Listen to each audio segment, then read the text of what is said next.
any color combination that fits any political party may as well qualify you for immunity, or at least that's the trend we're beginning to see rather poignantly this week in the northern part of the country. And if touching one little girl can spark some national conversation and get reported internationally, this certainly should deter pedophiles and rapists alike. But the attitude of state agencies is most likely the reason that the cycle is perhaps never broken. As for politics, not a single day seems to pass without a bit of it in the news. But when they are allegedly involved in chieftaincy matters, and I'm talking about politicians, it gets as murkier as can be imagined, creating a dangerous sense of hopelessness for the people. Here is to a start of a very great week, certainly not without Editors Forum. My guests for today are Kobe Fiagbe, editor of the Ghanaian Lens newspaper, and Larry Dogbe, editor of the Herald newspaper. And we'll be talking about defilement, rape, and state response. We'll also look at militarization of so-called politically affiliated groups. The Kwesi Butcher report and its authenticity will be on our radar today as well. The Ga chieftaincy matters, we will look into that as well. And we'll see if we can find our address on the digital address system. We'll also see, as Christmas approaches, we'll have to check what kind of food is being imported for sale. So we'll get an update on the imported rotten chicken story from Larry Dogbe as well. My name is Gifty Andopia, and this is Editors Forum.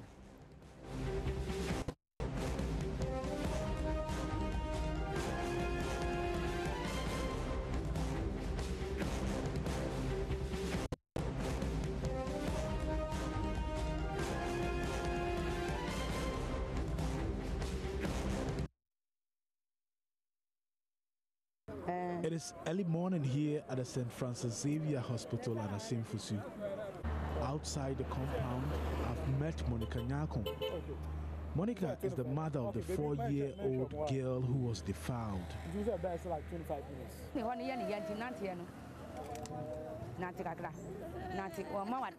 Monica is trying to get her daughter to walk, but she's unable to do so as she cries, a little girl in pain.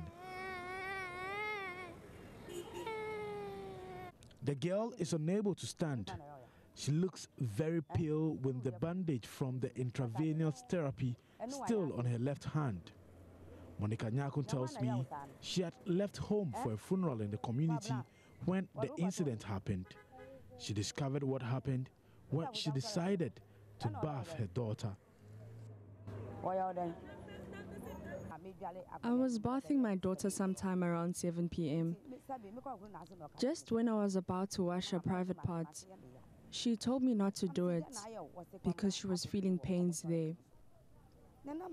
I asked her what happened, and she said one Kwabena had sex with her in a toilet facility.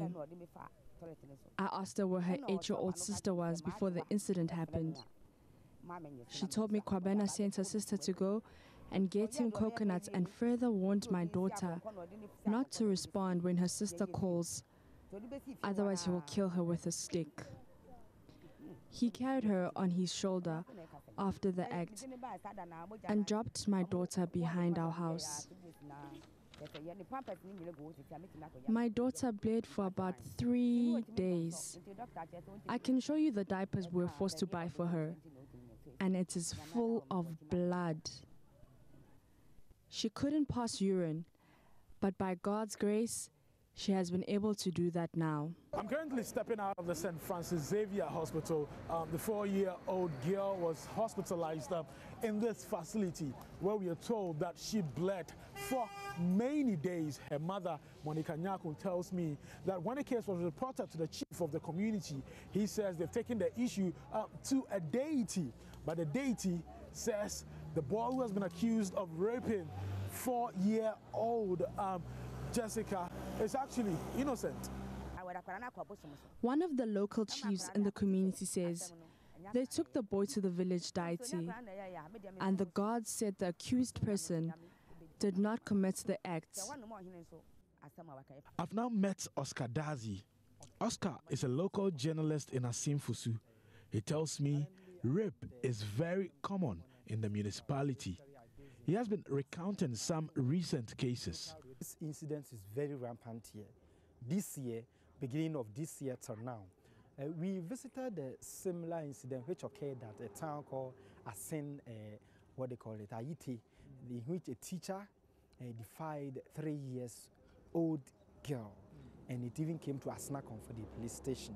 And within a week time, same incidents occurred at Asin Latte, near Asin Kushia in Oronchimai Parliamentary, in which a 7-month-old baby girl, was defied by his own senior brother, who was 24 years.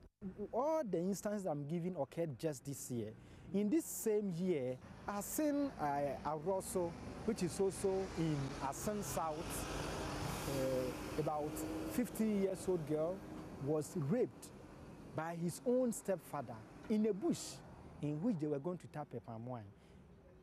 When the incidents occur, most occasions some of the traditional leaders used to plan, sit down, try to settle it, in which some of them don't even come to the police station. Same incidents occurred at Asin, what they call Yankumasi, Asin Mansu rather, in which 13-year-old girl who was selling ice cream. When that lady was sent to go and sell ice cream, 3 guys called that lady in a gang rape. They raped the lady till she collapsed. And they accidentally carry her, go and throw her in a bush. And accidentally, the girl lost her life. And before we had access to that information, her body was even in the process of decaying. A certain girl, she is about 16 years.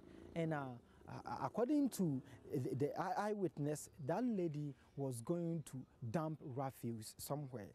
So a certain guy who is about 35 years old called her inside her room, kidnapped her for 2 good days. And according to eyewitness, the girl was raped for that particular 3 days with no food. And when the guy realized that the situation was getting worse, he tried to kill the girl. The net is saying.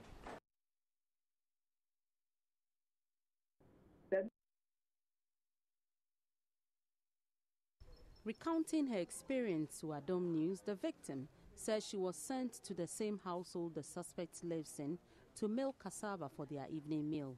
She said the suspect then told her to collect a parcel for her mother. The victim recounts because she had seen the suspect with her mother discussing business before, she assumed the call was harmless, only to realize he had some malicious intentions towards her. The net is saying. He raped me on the veranda. It was painful and I was bleeding. I tried so hard to fight him off, but I failed.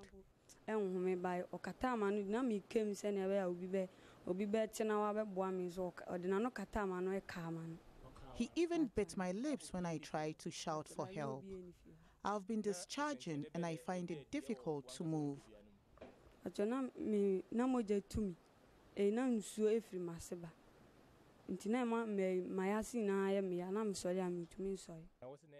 He threatened to kill me if I told my mom. I didn't know but one more mammy.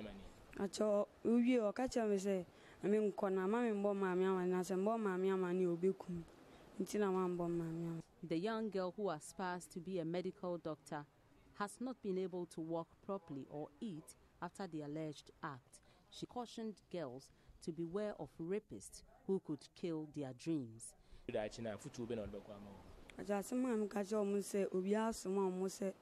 My advice to young girls is that they should never follow or respond to a call from any man because wicked men are abound.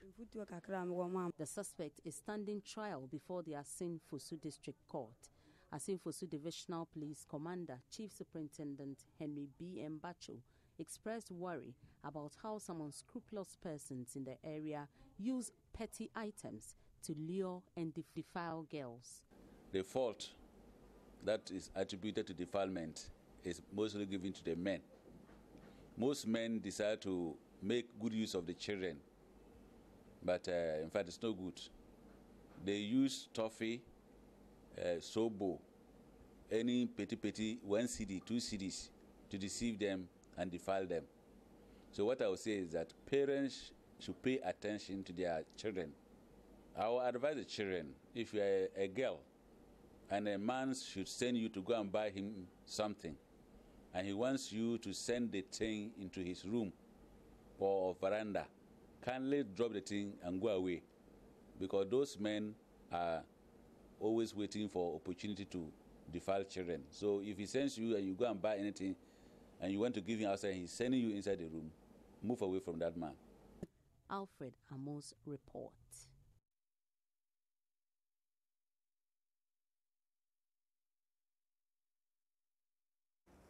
All right, so that gives you an idea of what's happening in Assin Fosu thereabout. Basically, if you want to put it together and look at the bigger constituency, it is the Assin South constituency. We've been speaking to the MP as well. And one of the things that I think is important for us to address is the timing within which whichever state institution reacted to this particular story. And like I said, we're going to have Larry Dugbe, editor of the Herald newspaper. He's here with me in the studio. Larry, you're welcome. Also here in the studio with me is Kobe Fiagbe. Kobe Fiagbe is editor of the Ghanaian Lens newspaper. Kobe, you're welcome. Thank you. I don't know if I should call them the late or the latest too, but it's good that you're here. It's good that you're here with us. Let's look at this issue, this rather unfortunate issue. And moving us from our homes on Sundays. It's difficult, eh? Yes. I can understand. Throughout the week, you've been busy running around looking for stories and other things. I know. And then Sunday, when you want to have fun with then Gifty comes calling and knocking on your door. It can be annoying as well, I know. But we haven't said that. I'm saying it for you. But it's, you know, it's for God and country, isn't it? Sure, it is. Right. So, I mean, you've seen this particular story, and I'm sure that it's one of the stories that you follow throughout the week as well. I don't know if your media, if your newspaper reported it. Did you? No, we haven't done anything as in a front page story about it yet, but we've been monitoring, and I think that it's totally uncalled for. It's totally uncalled for, because then... Which of them? The act itself or the response of both. the state institutions? I mean, the act itself and then the response of the state institutions, the response of the traditional authorities, and even the security agencies and so on. And even the family of the boy, sorry, the suspect. The girl. Oh, okay. Yes. Okay. I think that, I mean, this day and age, with all that has been done, a 4-year-old, what level of pleasure can you derive from that? Perhaps it's a mental issue, but I think that it's the But then it's also how the response that the stories get, or the response. So, for example, I don't know when the mother realized it, but the moment she realizes, she makes a report. And even up until the time that she made the report, once she mentioned someone's name, I would have expected that the police would, maybe pick him up or make a move. But it doesn't appear that the police did, unless, of course, we're exaggerating and overreacting with this particular issue without perhaps having some kind of information. Okay, first of all, from the story so far, I think that her first point of contact was the traditional authority. Yes, the mother. As in the chief. Yeah. Now the chief then comes in and says that their deity, had gone into the matter and pronounced somebody innocent. Right. And so nothing should be done about it. Okay. And so everybody went to sleep until it got to a point where she noticed that the daughter was suffering, the little girl was suffering. Then she moved in to the hospital and so on. Because, you see, the thing is, Maxwell Agbagba, who went to the town, had actually gone for a training program. Oh, he wasn't there because of this? Yes. Wow. He had actually gone for a training program, but we have a correspondent there for Adom, our sister station, and he has been, apparently, this is a trend. Let me take Kobe's thoughts on it, by the way, before we look at the bigger picture of the trend that I was just going to speak about. So he's like, he goes there to Assin Fosu to do something else, and he stumbles on the story. And right after, before that, there was a story of rape. An 18-year-old girl who had been raped by a 32-year-old teacher, whom the police had said was on the run. The police were looking for him. I don't know how that happens. This is a small town anyway. But before that, Kobe, let me take your thought. Did you cover it anyway? Good evening to our viewers, and a special one to my big sister Pat, Patricia Fiagbe. Patience Fiabe, sorry. Hey, did you forget your sister's name? No, I call her Pat. So you've forgotten that the Pat is a short. The Patricia came from your first girlfriend. I didn't say that. I have the answers for you if you need. So Patricia is your. Patience is my big sister. Okay. Glorious King Preparatory School at Spinters Road. And I suppose she's watching. No, she's not. But the children are. Okay. Yeah. This is one sad story. However you look at it. 4-year-old girl reports of pain in the vagina and subsequently reveals an ordeal that she had gone through. I am totally appalled by the late response from the Ministry of Gender and Social Protection because yes, they did come up with some form of statement that in itself raises more questions than answers, but better late than never. I'm totally appalled by that. Speaking of which, I don't know why, and I'm going to find out from you why you say you are appalled by the response of the gender ministry. You're not appalled by how long it took the ministry or any state agency to That's the point respond. I'm making. Okay, so it's about the timing. Yeah. Okay, so having spoken about that, let me just quickly go through for you. Better late than never. Right. Still, I would have wished that it hadn't been late at all. Okay, so let me just read for you quickly because he's addressed that particular response from the ministry. It says that the defilement, and it's the Minister for Gender, Children and Social Protection, Honorable Tiku Afisa-Jaba, condemns the defilement of 4-year-old girl at Asin Dadiantem. And this came, I think, yesterday. We've been doing this story for pretty much the entire week. I think we started last week, actually. It says, I'm going to read maybe take a quick look at the first paragraph and then maybe take the last one as well. It says, the defilement of any child is horrifying, traumatic and unacceptable. My attention has been drawn through media reports to the defilement case involving a 4-year-old girl at Asin Dadiantem in the Central Region. As Minister for Gender, blah, blah, blah, I strongly condemn what has happened in no uncertain terms since it violates the fundamental human rights and dignity of this innocent girl. Whilst waiting for the police report, I have directed officers of the Department of Social Welfare and the Children's Department of my ministry to visit the victim and her family to ascertain the facts about her welfare for necessary action to be taken. I am also preparing to personally pay a visit to the little girl and her family to affirm our readiness to support the victim to receive justice and restore her dignity. Let me fast forward this to the final paragraph. It says, I want to emphasize that the protection of our children is a collective responsibility, and I thus entreat all members of our communities to be more vigilant. We acknowledge the role of our traditional and opinion leaders. However, we would like to advise them not to arbitrate in such criminal matters. Defilement is a criminal offense, and all such acts should first be reported to the police. Okay, let me end there. There's still a lot more, and I'm sure that you can find this on myjoyonline.com, so you can appreciate this for yourself. So, Kobe, she's made it clear that this is something that the state abhors, something that the state will not allow to continue, and has indicated that they're waiting for the police report so they can take further actions beyond the time frame within which they responded.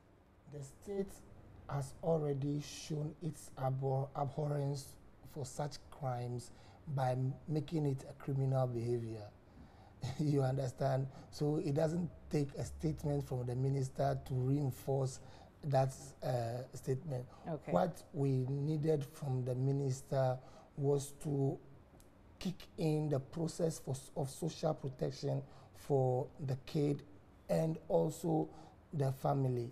You understand? And that is what we needed the minister to be up and doing about. It is not reiterating the fact that this is criminal, is really not telling us anything because the state has already shown its abhorrence of such things. You understand? But when she says that I have directed officers of the Department of Social Welfare and the Children's Department of my ministry to visit the victim and her family to ascertain the facts about her welfare for necessary action to be taken, does that not suffice?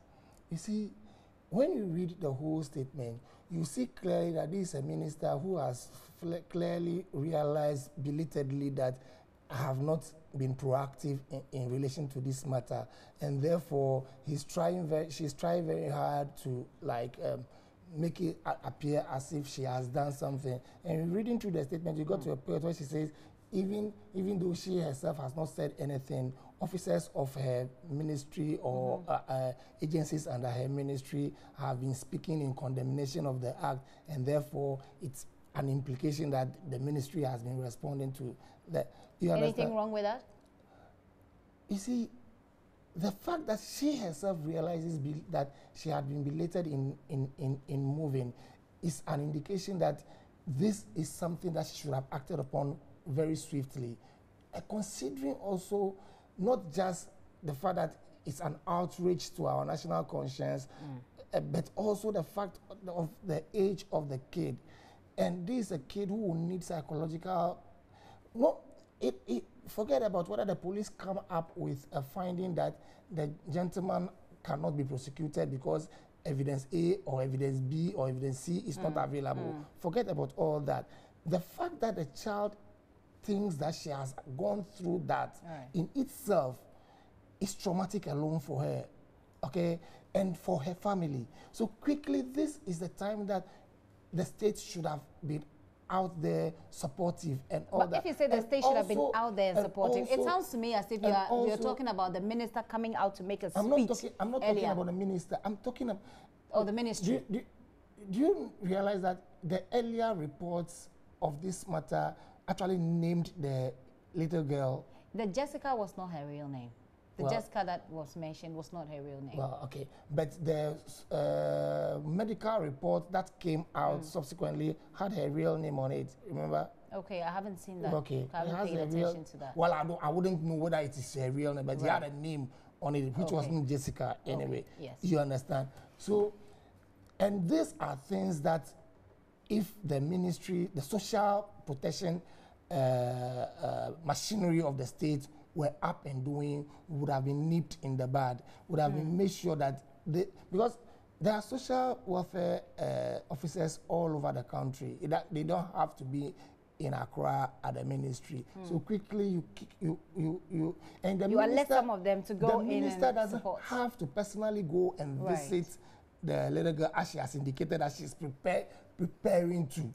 You understand? She doesn't have to personally go there. Yes, going there personally may show the human touch, which is good, but she doesn't have to. You understand? Okay. What you so have to for do you, this is to letter, this statement, it's in itself, its timing it's in itself, doesn't work. No, okay. I'm saying better late than never. Okay. Better late than never. But going forward, let's learn lessons. Let's be a lot more proactive. Let's show empathy and start the processes that will give such victims the needed social protection and also the counseling and other things that they will need. I won't be surprised if reports come out tomorrow that the kids, the family are under threat or they are being... They certainly will be, because the mother here is a word of the mother against that of the chief. Yeah. Because the chief says, I think that we spoke to the chief much later, and he said he didn't really say that, and that the girl's father had come, who is actually his linguist, has come to him to report this incident, and he says to bring a police report or something like that. So she certainly will be under threat. For a quick intervention of the social protection machinery of the state to make sure that not only are they protecting the young girl, but they are protecting the right of all the people involved in the matter, including even the suspect. The Member of Parliament actually has also, Reverend Ntimfojo, John Ntimfojo, has also come in to say that they are moving them from Adadiantem. So we have that story on My Joy Online as well, that she's being relocated from Asin Adadiantem. We're not particularly sure where they're going to put them, but... This is... The MP doing it is good, but this is the responsibility of the Social Protection Ministry. Okay. You understand? Okay. These are the things that I was saying that I would have hoped that it had been done earlier. Okay. You understand? Okay. But better late than never. And let's draw the needed lessons. on the act itself. Let me bring, if I can bring okay. Larry in so that we talk about, you know, your thoughts about the ministry's response, the gender ministry's response, and how far we've come with that story. I think that Kobe has dealt effectively with that, because I mean this issue has been in the public domain. I think for the past 2 weeks. Actually, about 3. Was it 3 weeks? I think not this Friday, the last 2 Fridays or so. I called. We did the story about the rape. I called the police in the defilement. No, there was another rape. There was a rape case. This girl was 18. The teacher was 32. Yeah. Raped her and threatened to, you know, hang her and then write a suicide. He was going to stage a suicide for her because she had wanted to. She took his phone and tried to call her mother. He actually kept the girl in his room for about 2 days. Wow. So that was a story that we did before we did the 4-year-old story. And I tried to reach out to the police in Asin, and it was really difficult. They were just, you know, oh, call me in 2 hours. First he said, call me in tomorrow. I said, we're doing the story today. I can't call you tomorrow. He says, okay, call me in 2 hours. In 2 hours, we called several times. He didn't pick up. Yeah. We went to the divisional commander. He said, okay, bring your guy in to do the interview. The guy went there. He says, oh, we have to go to Cape Coast because the president is coming. And, you know, I called the MP as well. He said, so he was, you know, trying to reach the police there to find out why, etc. We couldn't get him as well. So it's as if it hadn't blown up the way it did, if the media hadn't, and I saw the IGP's press release, the press release from the IGP saying they were going to transfer the case to Accra, etc. And this was when it had become a full-blown case, and it was trending like crazy on social media. So my point is, I felt really sad. I mean, there were tears in my eyes. I felt, so if the media hadn't taken this up, what's going to be the fate of this girl? So that's it. That's it. You know? I'm sure you don't know where to start. I get it. I appreciate the frustrations you've gone through. Having been a policeman before, he's a former policeman. Okay.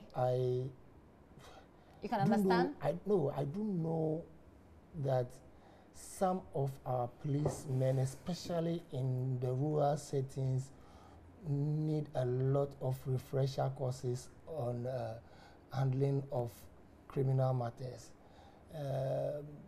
I wouldn't really agree with you on that.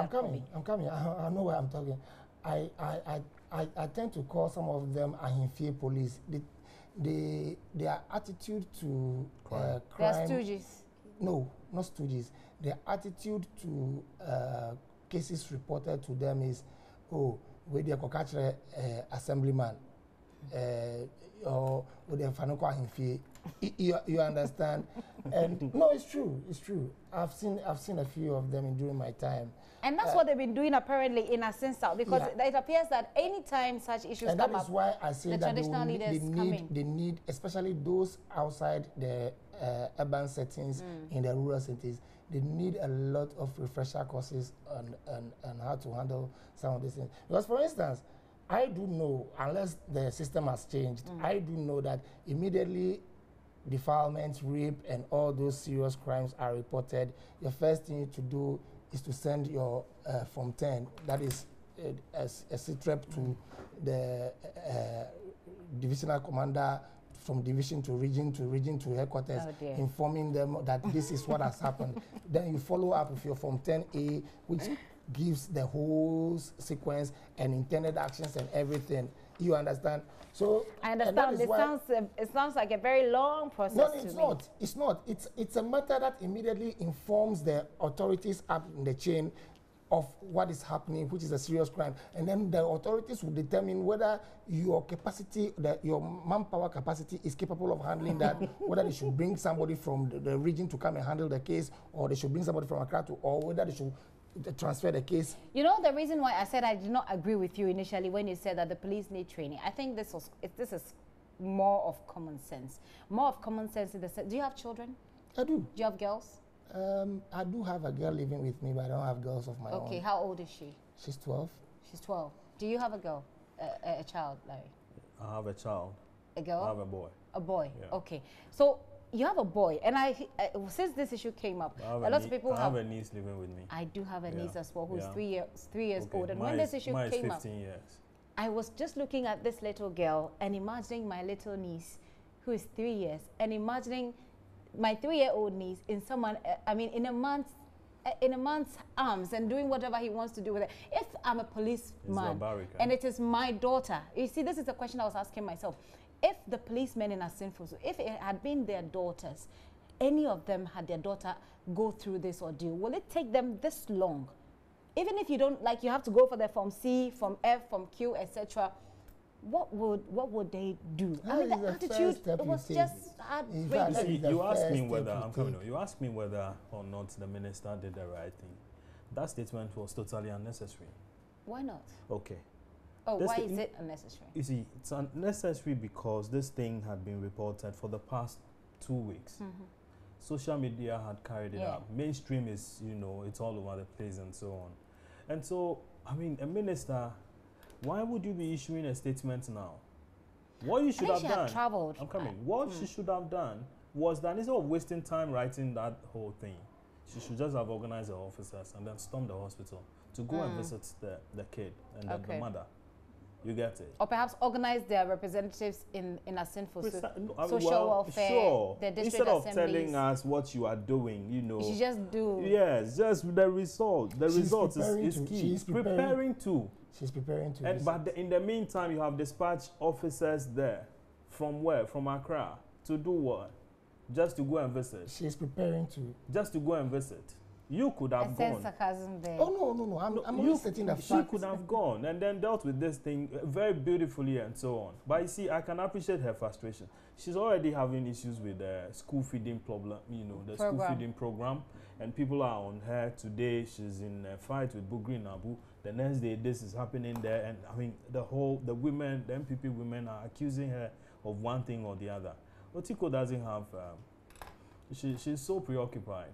So I can appreciate her difficulty. So for you, as far as you're concerned, the response from the ministry, first of all, came in late, even though Kobe has said that, better late than never. Let's learn some lessons. It's also that you don't tell us what you are thinking of doing, what you intend to do. Just do it. Just do it and do the needful. And it would have been very beautiful if you have the minister visiting this little girl. The doctors the nurses or the health professionals in that hospital will take this little girl very seriously. In the meantime, how many of these cases are reported on? No, but Larry, I don't agree with you. Do we need the minister? True, that I can agree with you. For you to take to give her the necessary attention. We don't, but we all know the kind of weight her visit could. Sure. Yeah, Sure. But looking at the bigger picture, I think that's where Kobe is coming from. Now, looking at the bigger picture, I understand what you don't need to say I am Kobe Fiagbe or I am Larry for you to treat me well. There are times when you have to. There are times when you have to, drop a name. And something happens. Oh yeah, you get it. I guess it happens everywhere. It happens. What member will be dropping? Kobe Fiagbe. Oh please. But I consider this issue quite heartbreaking. And up until now, it's very difficult for me to look at that video and look at that girl trying to walk, and it's just terrible. There's something I want to draw attention to, which is the police the police. All right. Okay, very often the police administration places people within certain communities, okay, to look for information for them. So if the issue happens, you know that you have an officer within this particular enclave. That is how crime is even controlled and so on.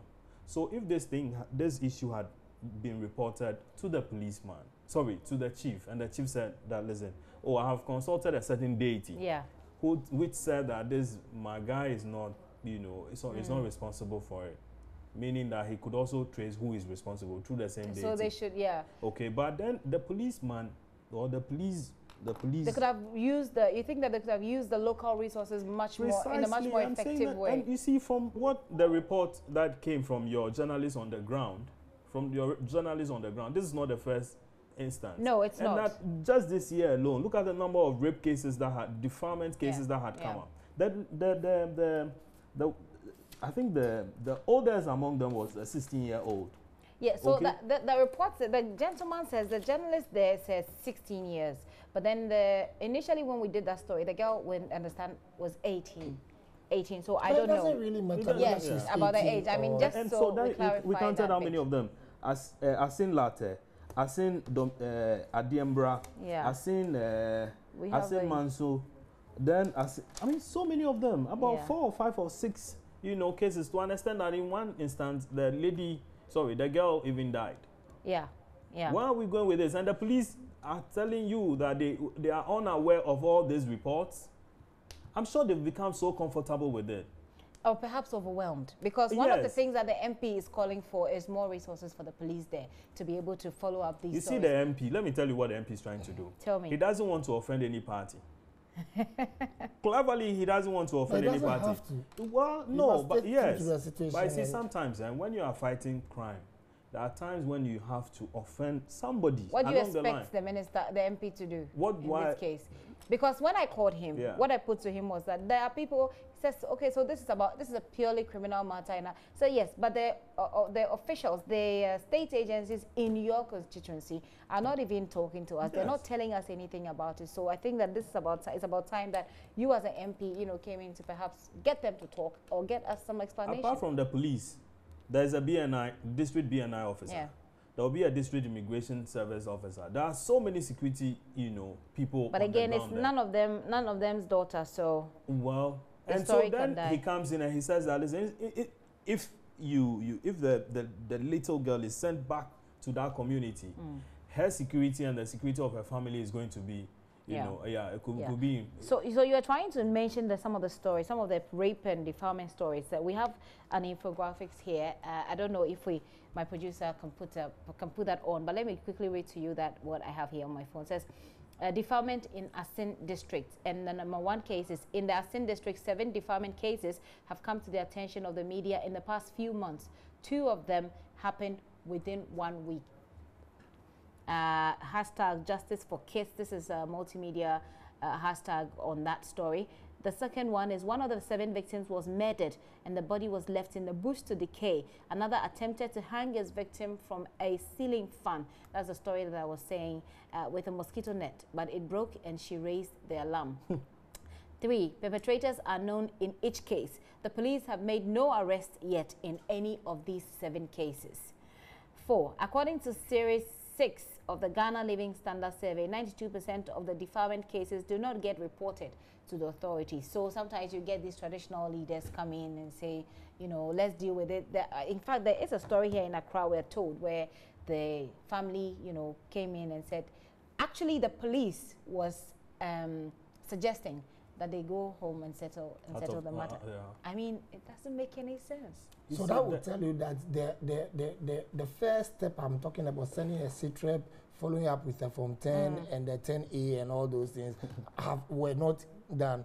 Because the moment you send a CTREP on a crime and follow up with Form 10 and all that, there is no way you can write to headquarters that the family has decided to solve the problem, the crime. Okay. You understand? It's difficult to hide the story, the crime from there. All right, let's take your expectations going forward into the week. So going forward, I think that the IGP, even the 8%, you say 95% is not reported. Reported, yes. So the 5% that has been reported, the IGP need to know at least whether there have been any reports on it from the local stations to the region and to Accra. Yeah. They need to know, because that should tell you that your men are following the right protocol and processes. Yeah. They said they're investigating that. The police said they're investigating that. Doesn't that become a cliche? It is very, very important. And I think that because I'm bereaved, I'm maybe slow in working right now. Otherwise, one of the things I would have followed up on is for the police to show us the Form 10s of those at least that have been reported. And you see, you will get people being reluctant to report, because once you even go and report, they will tell you go and settle. or they will encourage you to go and settle. Yeah. So what's the point in... was that something that was happening when you were in the police service? Well, not during my tenure. How long were you in? Oh, I've been there for a while. Like over how long? 10 years. Over 10 years? Yes. I see. And you I was a detective. So really, you understand, some of these things, the officers under whom I worked will never condone those kind of things. Go and solve a crime. Go ask Bafo Apente of the CRD headquarters. He will tell you how we worked.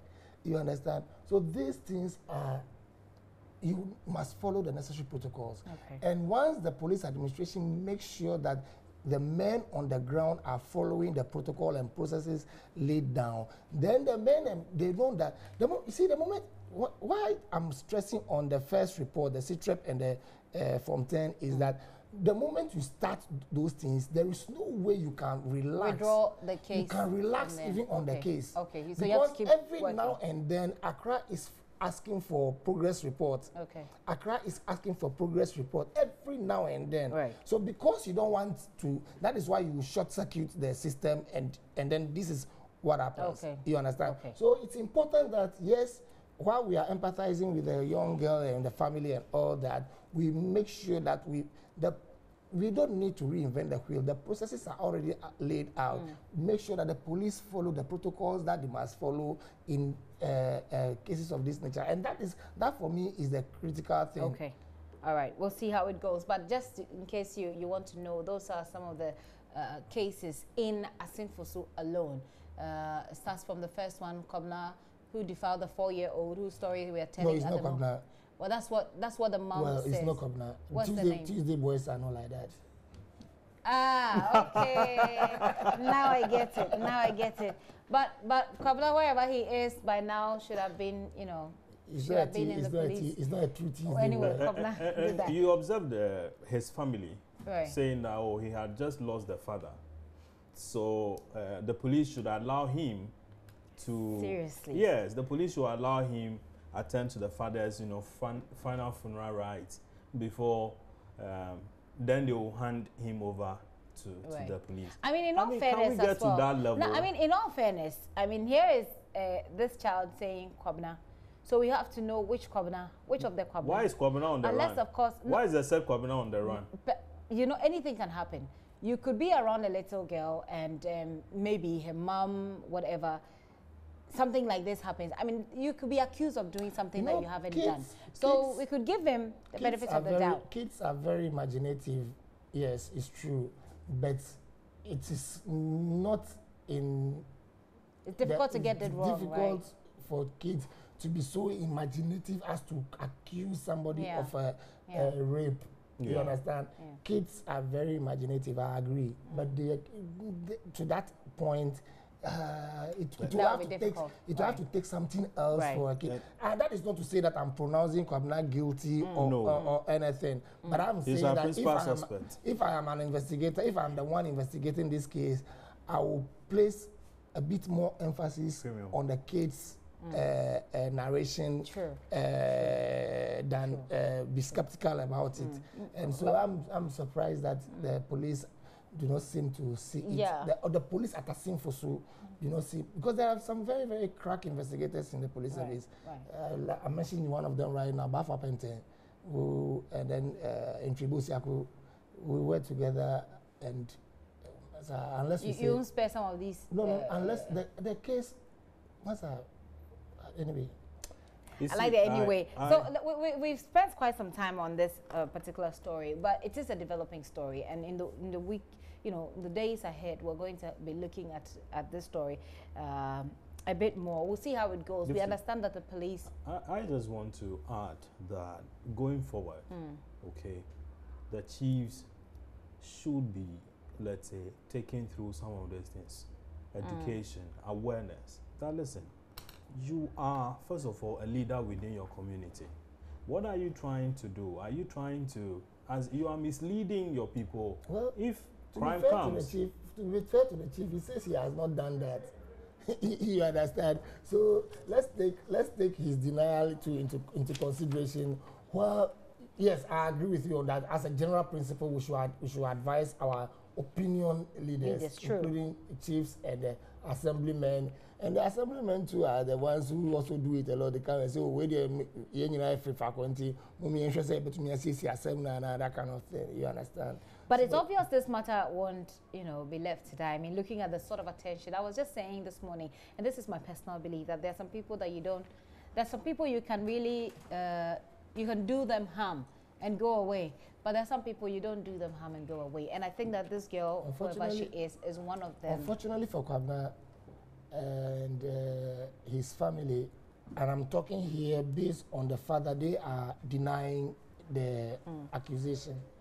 Unfortunately for him, because of... It means the family knows where Kwabena is. I think they know. Because of the interest this matter has generated, and because also of the fact that the matter was not reported at the first instance, it took some time. So evidence may have been obliterated or tampered with. Once he's gotten, he may stay on remand for a while. Yeah. He may stay on remand for a while. Staying on remand. But the relocation of the family also. Yeah, we'll have to move on. So let's make this real quick. The relocation of the family by the MP. And then he claims that he's giving them food and some other items and so on because they couldn't attend to their farm and all that. Are you sure this is going to last? Whether or not it's sustainable? That's why the ministry has to step in. But we'll have to see how it goes. I mean, we don't have to see how it goes. We'll have to see how it goes in the sense that the Ministry of Social Protection has to step in and do the needful, because that is why we set. So the needful, for example, protecting the girl, protecting the mother, but about the sustainability, because you can't just take on this responsibility and later on, that is why we set up. I mean, you move them. But you move them. But we know that is you why move them from their. You move them from their location, send them to another location, and they're there expecting you to feed them somehow, and the money is not coming. You are expecting, some money to take care of the kid, and the money is not coming. That is why we set up the ministry. That is why it is because of these things that why we have created a social protection. But in the meantime, it's necessary to look out for a sustainable way of dealing with this. It must be sustainable for as long as it takes. Okay. We must not make any excuses about it at all. Certainly not. And speaking of going on remand, like you're saying, the way this issue, the sort of attention that this issue has attracted, when Kwabena is finally, before the police, is going to be on remand. Speaking of remand, Seth Kwame Boateng, this will be like 2 years ago, did a story about the prisons and the sort of environments in which they lived. And after that, about 400 people on remand have been freed. So yesterday at the West Africa Media Excellence Awards, he got the overall, the ultimate award there. We'll take a quick look at what happened there. But on the 4-year-old, in wrapping up on the 4-year-old, next week, I mean tomorrow, this week has started already, so from tomorrow we'll be following up to see what happens from there. Beyond the cameras, taking all the photos of the MP doing this, the police saying this, the IGP saying that, and all of that. In fact, there are a lot of female groups that are on this case. The Pepper Ministries, the Alliance for Women in Media Africa have been there. In fact, the Alliance for Women in Media Africa their advocacy attracted the BBC's attention. So this story has gone international already. So we'll be keeping our tabs on that, and then we'll bring you the update as and when we have it. Let's quickly look at what happened yesterday at the Wameka Awards 2017. When we come back, I don't know how we're going to deal with all the topics that we have today. Some way, somehow we will. When we come back, we'll have a quick chat on it and talk about rotten chicken as well.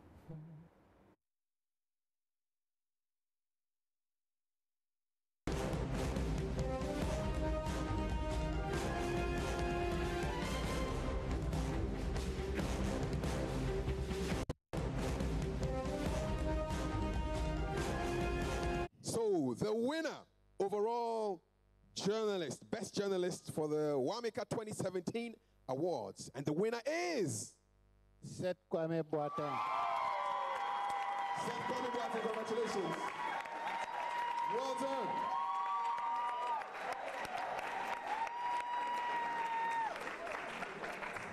Congratulations, Seth. Congratulations, Seth Kwame Boateng. Multimedia Group Limited. Overall Best Journalist for the West Africa Media Excellence Awards 2017. And the winner is... And the winner is Manasseh Azure. Manasseh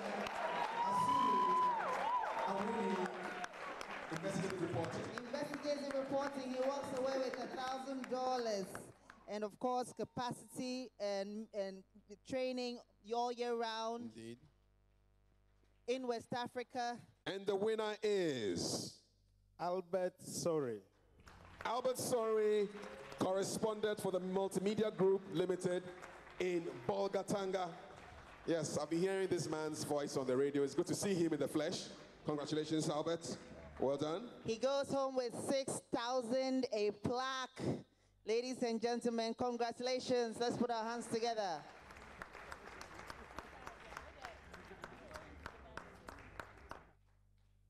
I will be joined in a short while by one of the judges who was on the panel of a jury to award some of these individuals for their sterling work that they had put in over the past few years. And Madame Sophie Lane is a Senegalese veteran journalist, I have to say, celebrated all over the place, and she'll be joining me. Many thanks to you, madam, for your time. How much of a task or a struggle was it for you and the other jury members to shortlist 16 or 15 journalists and then go ahead to award them? Yes. It has been a challenge because we received hundreds and hundreds, 400 entries, different languages, French and English, different countries, different media, different stories, different topics, and then judging and selecting was not easy. And then we had all kinds of qualities.